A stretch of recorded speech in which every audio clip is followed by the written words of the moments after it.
अब बात एक ऐसी एक्ट्रेस की जो बनने तो आई थी हीरोइन, पर उसके साथ एक फिल्म की शूटिंग के दौरान एक ऐसा एक्सीडेंट हुआ जिसने उसे फिल्मों से 3 साल के लिए दूर कर दिया। हुआ यूं कि सन 1942 में आई फिल्म जंग की आजादी की शूटिंग हो रही थी। इस फिल्म की एक्ट्रेस थी ललिता पवार, साथ में थे भगवान दादा। एक सीन शूट हो रहा था जिसमें भगवान दादा जोर से थप्पड़ मारते हैं ललिता पवार को।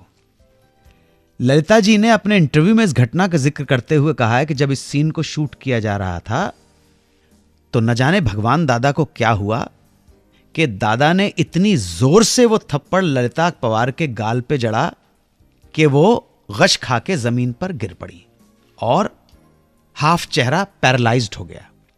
एक्सीडेंट के बाद उन्हें अस्पताल में भर्ती करवाया गया और इसी थप्पड़ की वजह से उनकी बाईं आंख भी जाती रही। इस घटना ने उन्हें आने वाले 3 सालों तक फिल्मों से दूर कर दिया। 3 सालों के बाद जब वो ठीक होकर वापस लौटी तो चेहरा बिगड़ चुका था।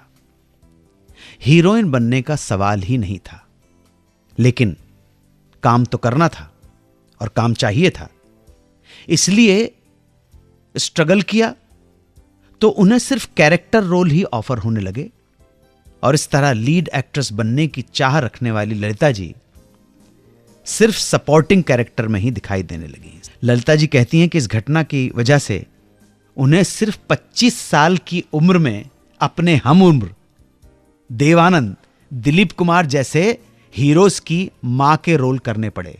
ये सब बातें स्वीकार करते हुए उन्होंने अपने इंटरव्यू में यह भी माना कि यह एक्सीडेंट उनके लिए एक तरह से फायदेमंद भी रहा, क्योंकि नॉर्मल कंडीशंस में शायद उनका करियर इतना लंबा नहीं चलता जितना इस एक्सीडेंट के बाद उनका चेहरा और खराब आंख हो जाने की वजह से चला। ललिता जी के साथ हुई इस घटना से लगता है कि कभी कभी ऊपर वाला जो करता है अच्छे के लिए करता है। All well that ends well. मैं आप सबसे लेता हूं इजाजत, जाने का वक्त हो गया है। आप हमें यूं ही सुनते रहिए, प्रेम बनाए रखिए हम पर। आपके कोई भी सजेशन हो तो हमें इस नंबर पर आप मैसेज भेज सकते हैं। हमारा नंबर है 55454, उस पर लिखिए बिग फिर space Suhana Safar, then your message. 92.7 big FM पर सुनते रहिए सुहाना सफर विद अनु कपूर।